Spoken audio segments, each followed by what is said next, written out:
Recipe. চাউমিনটা খেতে দুর্দান্ত হয়েছিল। চাউমিন বানাতে পরিমাণ মতো কড়াই জল দিয়ে দেব, মধ্যে দিয়ে দেব লবণ, তেল, ভিনিগার। জল গরম হয়ে গেছে, চাউমিনটাকে 2 থেকে 3 মিনিট সিদ্ধ করে নেব। এখানে 3টা ডিম ফাটিয়ে নিয়েছি, লবণ গুলিয়ে ডিমটাকে ভেজে নেব।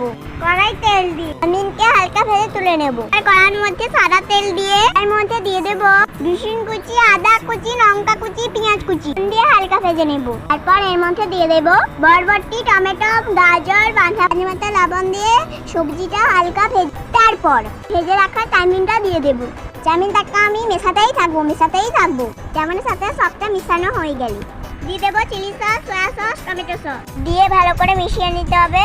তারপর স্বাদমতো লবণ, চাউমিন মশলা, ভাজা ডিম দিয়ে মিশিয়ে নিলে চাউমিন রেডি। ভিডিওটা ভালো লাগলে লাইক, কমেন্ট, শেয়ার, সাবস্ক্রাইব করে দেবেন। টাটা।